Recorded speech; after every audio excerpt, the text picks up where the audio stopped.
हरिओम। जो UGC net के official Twitter handle है उससे एक ट्वीट आया था कि यूजीसी का जो एग्ज़ाम्स है नेट की एग्ज़ाम वो दिसंबर में प्रारंभ होगा, दिसंबर 6 से। तो इसके आधार पर देखा जाए तो अभी आपके पास दो महीना है और 2 महीने के अंदर आपको क्या क्या पढ़ना है। ये 2 महीना मोस्ट इम्पोर्टेंट है, इसी 2 महीने में ही आपकी पूरा प्रिपरेशन हो जाएगा। अब कैसे होगा, क्या क्या पढ़ना है, कि क्या रूटीन फॉलो करना है, उसके बारे में डिटेल्स में बताऊंगा। और इसमें आपको क्या क्या बुक्स आपको लगेगा, कितने हमारे नोट्स आपको हेल्प करेंगे इसमें, वो सारी डिटेल्स में मैं आपको बताऊंगा। तो इसलिए आप इस वीडियो को एंड तक देखिए। और जो वीडियो के एंड में मैं आपको ये भी बताऊंगा कि इसमें जो बुक्स लगेंगे वो बुक्स आप पीडीएफ के रूप में कैसे डाउनलोड कर सकते हैं, क्योंकि बहुत सारे छात्र हैं जिनको पीडीएफ डाउनलोड करना भी नहीं आता है और वो पीडीएफ ढूंढते हुए तो मिलता भी नहीं है। तो उसका भी मैं आपको यहाँ पर तरीका बताऊँगा कि कैसे आप पीडीएफ डाउनलोड कर सकते हैं। और इस वीडियो के लिंक में वो सारे जो लिंक है, इस वीडियो की जो डिस्क्रिप्शन है, डिस्क्रिप्शन में और कमेंट बॉक्स में वो सारे लिंक हम पिन कर देंगे। ठीक है, अभी पूरे के पूरे वीडियो देखिए, उसका प्रोसेस पूरा देखिए, तब जा कर के आप समझ पाएंगे कि वीडियो जो पीडीएफ है वो पीडीएफ कैसे डाउनलोड करना। तो पहले तो ये आपको हर यूनिट में क्या क्या चीज़ पढ़ना है और किस विषय को ज़्यादा आपको जो है ध्यान देना है वो आपको देखना है। देखिए यूनिट 1 वेद का यूनिट है और वेद में आपको क्या क्या पढ़ना है। इसमें 10 टॉपिक दिया हुआ है, इस 10 टॉपिक में से क्या क्या पढ़ना चाहिए और किस किस चीज़ों को ज़्यादा आपको महत्व देना है ताकि आप इससे अच्छी तैयारी कर पाएँ। आप पहले से यदि प्रिपरेशन कर रहे हैं, साल से 1 साल 1.5 साल हो गया है, तो उसमें जो भी आपकी कमियां हैं उन कमियों को आप एनालिसिस कर सकते हैं कि किस चैप्टर में कौन सी यूनिट में आपका नंबर्स कम आ रहे हैं और कौन सी यूनिट में आपका जो है क्वेश्चंस गलत हो रहा है, उनको आप पहले स्टडी करिए। पहला पॉइंट ये है। ठीक है। हाँ, जो वेद की यूनिट है, वेद की यूनिट में इसमें भी जो लगभग जो है 11 पॉइंट दिया हुआ है। 11 पॉइंट से एंड में 2 पॉइंट दिया है, 10 और 11। आधुनिक युग वेदांग उपयोग। आधुनिक युग में वेदांत का उपयोग क्या है क्या नहीं, ये आप तय करेंगे। ठीक है, आपका एक मानसिक रूप से इसको जब आप पूरे के पूरे विषय को पढ़ेंगे तो आपका एक सोच बनेगा कि इसका उपयोग समाज में क्या है।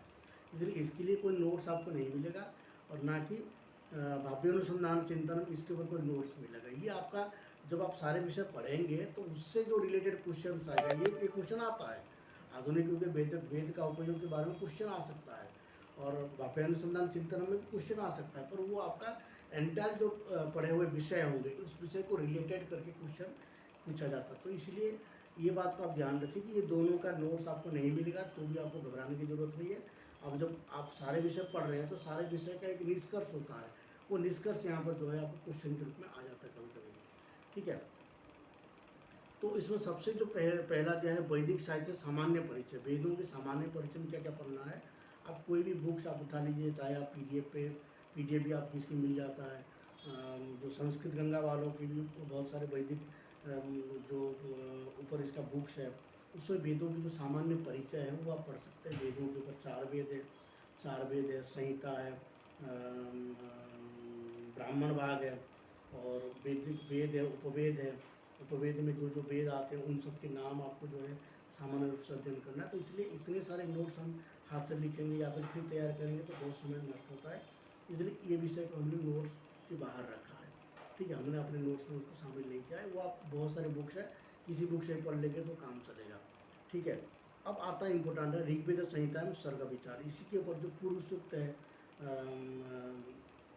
और हिरण्यगर्भ सूक्त है, नासदीय सूक्त है, इनको आपको प्रतिदिन एक बार पारायण करना है, कम से कम 15 दिन तक।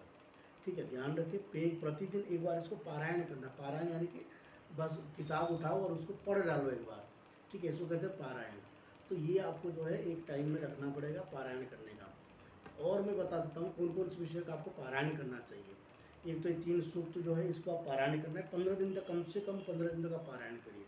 उसके बाद बीच बीच में पारायण करते रहना 15 दिन, क्योंकि अगर आप पहली बार कर रहे हैं तो आपको 15 दिन करना ही पड़ेगा, क्योंकि यहाँ से पंक्तियाँ पूछती है। इसकी प्रीवियस ईयर्स के क्वेश्चंस भी हमारे यूट्यूब चैनल पर है, जो उसकी वीडियो बनी हुई है उनको भी आप देख सकते हैं। और साथ में उसके पीडीएफ भी वो उपलब्ध करा देते हैं प्रीवियस ईयर्स की। 3 4 5 क्वेश्चन जो है आपको दे देंगे। बाकी जो रिसेंटली जो एग्ज़ाम हुआ था 22 और 21-22 में, वो क्वेश्चन उसमें शामिल नहीं है। वो आप खुद क्वेश्चन लेकर के पढ़ सकते हैं। आपको एक मोटा मोटी आपको एक आइडिया हो जाएगा, तो वहाँ से आप पढ़ सकते हैं। ठीक है, तो आपको क्या करना है, जो ये पंक्तियाँ हैं इन पंक्तियों को पारायण करना है। और उसी तरह माध्यम दिन संहिताएं रुद्र स्वरूपम, ये रुद्र अष्टाध्यायी है, रुद्री पाठ जिसको बोलते हैं, उसमें जो माध्यम दिन संहिताएं रुद्र स्वरूपम, ठीक है, उसमें ये क्या माध्यम दिन संहिता की 16 अध्याय जो है, 16 अध्याय, ध्यान रखिए 16 अध्याय, 16वां अध्याय है वो है रुद्र स्वरूप का अध्याय माना जाता है। तो उसमें भी आपको जो है शुरू से कुछ मंत्र 15-20 मंत्र तक आप जो है आवृत्ति करिए, 15 मंत्र तक कम से कम आवृत्ति करिए, और थोड़ा बहुत एक बार उसका अर्थ को सबके सब पढ़ लीजिए पूरे। ये इसका भी PDF आपको हम भेज देते हैं हमेशा, तो आपके पास नहीं है तो हमारे नंबर पर आप संपर्क करिए, तो हम आपको PDF भेज देंगे। ठीक है, हमारे नंबर आपको डिस्क्रिप्शन में मिल जाएगा, कमेंट बॉक्स में मिल जाएगा। यहाँ भी मैं बता देता हूँ 9897144955, ये नंबर पर मेरा व्हाट्सएप है। इस नंबर पर आप व्हाट्सएप करेंगे तो सारे नंबर आपको मिल जाएंगे। ठीक है, अब आता है आरण्य के पंचमहायज्ञ और कुष्मांड होम। ठीक है, और उपनिषदि श्रेय प्रिय मार्ग और नारद सनत कुमार संवाद और गायत्री उष्णी, ये जो अनुष्टुप, ये जो छंद है। हाँ, एक पॉइंट यहाँ पर एक बताना और मैं चाहता हूँ, ये जो आपके पाठ्यक्रम है, सिलेबस है, इस सिलेबस से प्रिंट आउट आपके पास होना बहुत ज़रूरी है। एक प्रिंट आउट अपने पास रखिए, प्रिंट आउट रखिए, और सबसे पहले जैसे ही सवेरे उठते हैं, बिस्तर में जैसे ही आप उठते हैं, बैठते हैं, वैसे ही आप लाइट ऑन करिए और इसको एक बार पढ़ लीजिए। ठीक है, एक बार इसको पढ़ लीजिए। कहाँ से, यूनिट 1 से लेकर के यूनिट 10 तक जितने भी इसमें टॉपिक लिखा हुआ है, इसको एक बार पढ़ लीजिए। आवाज़ करके पढ़ सकते हैं या तो मन में ही पढ़ लीजिए, पर एक बार ज़रूर पढ़िए। आपका जब तक एग्ज़ाम ख़त्म नहीं हो जाता तब तक ये रूटीन चलती रहनी चाहिए। यहाँ से क्वेश्चन 4-5 क्वेश्चन यहीं से आता है। ठीक है, यहाँ से अगर आपको ये विषय सब कुछ सब पता है आपको, ठीक है, जैसे मान के पूछ सकता है यहाँ पर कि गायत्री उष्णी अनुष्टुप और बृहति, ये जो छंद के नाम दिया है, इन छंदों को उल्टा पुल्टा कर देगा और कहेगा इसको सही क्रम लगाओ। अगर आप ये प्रतिदिन पढ़ते हैं तो आपको सही क्रम पता चल जाएगा। ये क्वेश्चन ही आया भी रहता है। ठीक है, और एक क्वेश्चन ये भी आता है कि माध्यम दिन संहिता में रुद्र स्वरूप, इसके बारे में क्वेश्चन पूछ लेता है कि जो रुद्र स्वरूप है वो कौन सी संहिता से आता है, तो आप कह सकते हैं माध्यम दिन संहिता से, ऐसे क्वेश्चन पूछता है। ठीक है, सर्ग विचार के बारे में कभी कभी पूछ लेता है कि हाँ, एक क्वेश्चन किसी ने मुझे छात्र ने भेजा था कि जो एक पुरुष सूक्त का एक पंक्ति दिया था और वो उसमें पूछा हुआ था ये ऋग्वेद संहिता की है, शुक्ल यजुर्वेद की है या ऋग्वेद की है। ठीक है, या फिर अन्य कोई वेद की, 4 ऑप्शन दिया था। तो ये आप अगर याद करते रहेंगे, पढ़ते रहेंगे, तो आपको यहाँ से वो क्वेश्चन हल हो जाता है। ठीक है, और बाकी इसमें जो विषय हैं, इस सारे विषय के आपको नोट्स है, वीडियो है, जाकर के आप वीडियो देख सकते हैं। अब सेकंड यूनिट में आते हैं। जो पॉइंट मैं बता रहा हूँ उनको आप ध्यान रखिए। हाँ, इसमें मैंने एक बात कह रहा था कि पारायण आपको कौन कौन सी बुक्स का करना है। तो जो पारायण में आता है, सबसे पहले तो आप रखिए कि जो तीनों सूक्त है, तीनों सूक्तों को पारायण करना है कम से कम 15 दिन। सांख्य कारिका का पारायण करना है उसी की क्रम में। 1 घंटा ऐसे रखिए दिन में कि आपको उस समय केवल पारायण ही पारायण करना है। जिस घंटे में जब आपका मन नहीं लगता पढ़ने में ना, उसी समय इन सब का पारायण कर सकते हैं। जैसे शाम को 5 बजे, 6 बजे, या तो दिन में 2 बजे, 2:30 बजे।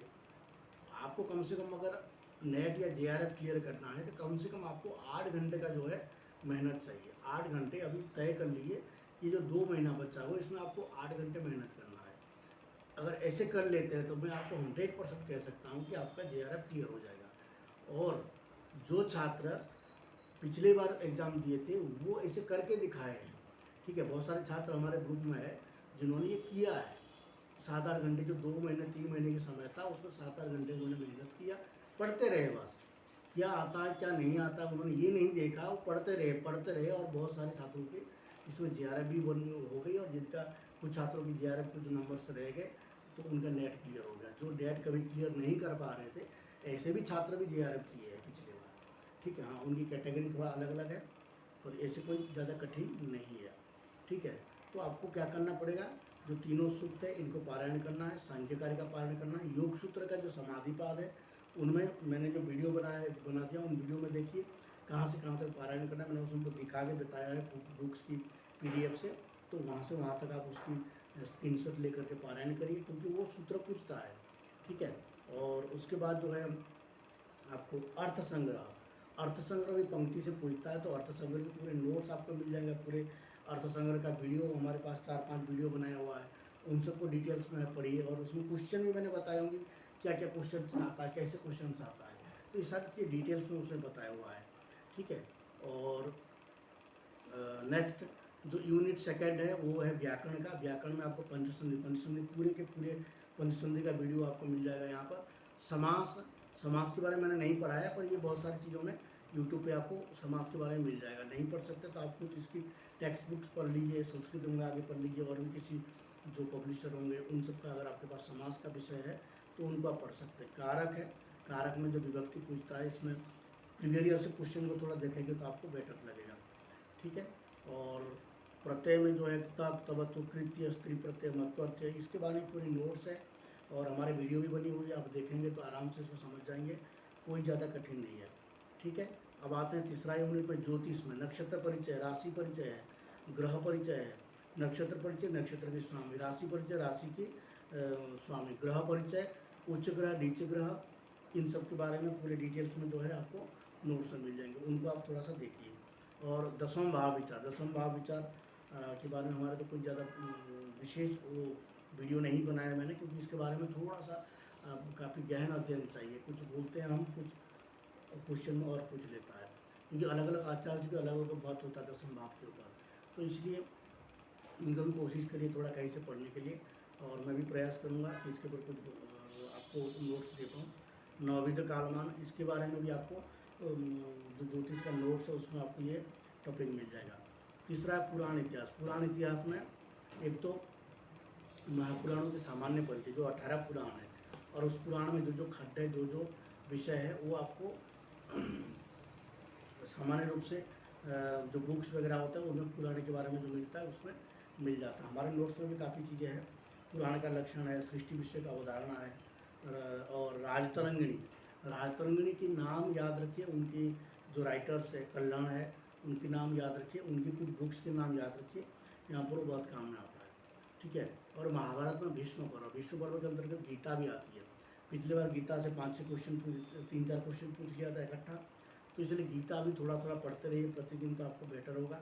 जीवन भर के लिए आपको पढ़ते रहना चाहिए गीता, तो गीता में आपको बहुत मदद मिलता है, तो इसलिए आप थोड़े थोड़े गीता प्रतिदिन पढ़ते रहिए, ठीक है।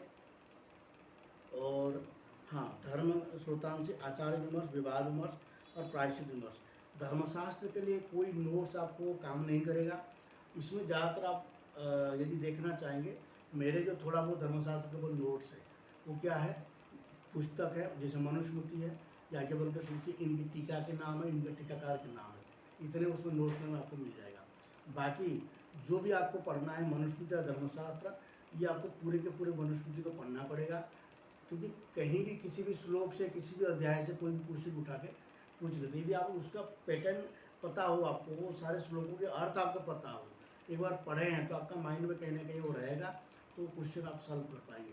यदि आप चाहते हैं कोई नोट्स बना करके आपको दे दे, तो वो इतने दो पुस्तकों के नोट्स आपको कम्प्लीटली नहीं दे सकता कोई भी, ठीक है। और अगर वो दे भी देगा तो उसमें बहुत सारी चीज़ें छूट जाएगी जहाँ से क्वेश्चन आते हैं, ठीक है। इसलिए मैं जो तरीका आपको बता रहा हूँ वो आप कर सकते हैं। और याज्ञवल्क्य स्मृति के ऊपर मेरा बहुत सारे वीडियो भी है, मैंने पूरी याज्ञवल्क्य स्मृति की वीडियो बना दिया है, ठीक है। तो उनको आप पढ़ेंगे तो उसमें समय भी लगेगा और आप विषय को समझ पाएंगे कैसे क्वेश्चन आते हैं। और उसके बाद आते हैं मीमांसा दर्शन। मीमांसा दर्शन में मैंने बताया था मीमांसा परिभाषा, अर्थ संग्रह। मीमांसा परिभाषा के भी आपको नोट में प्रोवाइड करवा देता हूँ और अर्थ संग्रह का भी नोट प्रोवाइड करवा देता हूँ। दोनों का लक्षण में अंतर आता है, इसलिए ग्रंथों की नाम अलग अलग है पर दोनों के विषय एक ही जैसा है, पर लक्षण अलग अलग है। इसलिए दोनों पुस्तकों के लक्षण जो अंतर है उनको आप क्वेश्चन में देखिए और उन नोट्स में देखिए, और इसका वीडियो जो बनी हुई है, मीमांसा का सबसे प्राचीन 2 वीडियो है, उनको देखिए, और अर्थ संग्रह का जो वीडियो है उनको देखिए। पूरे मीमांसा के चैप्टर आपका क्लियर हो जाएगा, ठीक है। इसमें सब कुछ जो है, भावना है, धर्म लक्षण है, विधि विमर्श है, षड्विध तात्पर्य, निर्णायक लिंग है, ये सारे विषय उसमें क्लियर से मैंने बताया हूँ जो अर्थ संग्रह के वीडियो में। और पहले जो मीमांसा की वीडियो बनाया गया था वो मीमांसा परिभाषा के अनुसार है, पहले जो 2 वीडियो है। बाकी जो बाद में जो अर्थ संग्रह के नाम पर वीडियो सेव है उनको जो है आप ये सारे विषय उसमें स्पष्ट लिखा हुआ है, ठीक है, उसका नोट्स भी आपको मिल जाएगा। उसके बाद न्याय वैशेषिक दर्शन। न्याय वैशेषिक दर्शन में न्याय के जो आचार्य है, वैशेषिक ग्रंथों के जो आचार्य है उनके नाम और उनके ग्रंथों के नाम और कौन से सन में कौन जन्म हुए थे, सबके लिए इम्पोर्टेंट है। सभी विषयों में साहित्य में भी आप जाएंगे तो जो कवियों के नाम है, राइटर्स के नाम है, उनके नाम आपको याद रखना है और वो कौन सा काल में हुए थे ये आपको याद रखना है, उनके बुक्स के नाम याद रखना है। ये क्वेश्चन पूछता है, कभी कभी क्रम बदल देता है और कहेगा ये कौन सा आचार्य पहले जन्म हुए थे, कौन सा आचार्य बाद में जन्म हुए थे, इसका क्रम सही करिए। तो ऐसे क्वेश्चन आते हैं, तो इसीलिए इन चीज़ों का आपको ध्यान देना है, ठीक है।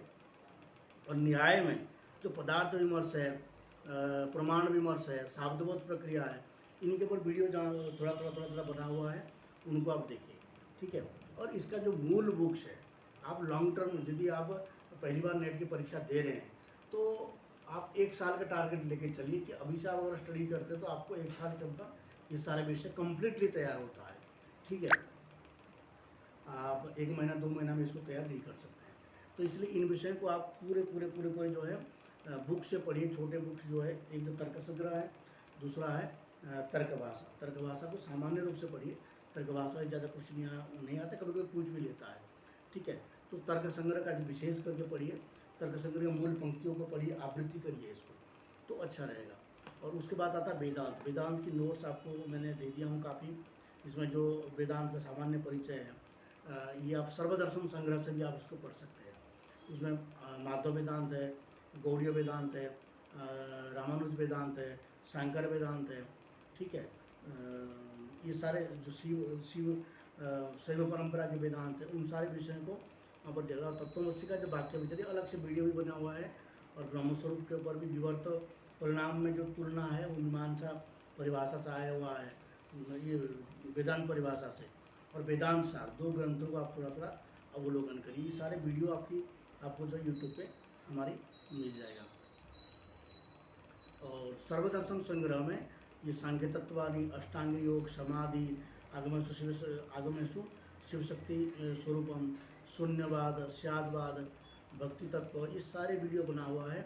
इन सारे वीडियो को आप एक करके देखेंगे तो इसमें क्वेश्चन कैसे आएंगे, कहाँ से आ रहे हैं, ये सारी चीज़ें मैं सर्वदर्शन संग्रह के आधार पर बताया हूँ, और सर्वदर्शन संग्रह से ये सारे क्वेश्चन आते हैं। अब आते हैं साहित्य में। साहित्य में क्या है? साहित्य में काव्य लक्षण है, काव्य प्रयोजन है, वृत्ति विचार है, काव्य भेद है, अलंकार है, छंद है, इनके बारे में तो डिटेल्स में वीडियो है, तो इन सबको आप देख सकते हैं। और इसकी नोट्स भी मिल जाएंगे। जो साहित्य के छात्र नहीं है उनके लिए थोड़ा सा वृत्ति विचार टॉप लगता है, तो उनको थोड़ा सा वृत्ति विचार को थोड़ा अध्ययन करिए बढ़िया से, जो नोट्स में दिया गया है। और यदि आप काव्य प्रकाश की ग्रंथ पढ़ सकते हैं तो उनमें भी थोड़ा सा पढ़िए। तो ये सारी चीज़ें हैं जो आपको यहाँ पर मुझे लगता है ये काफ़ी मदद करेगा।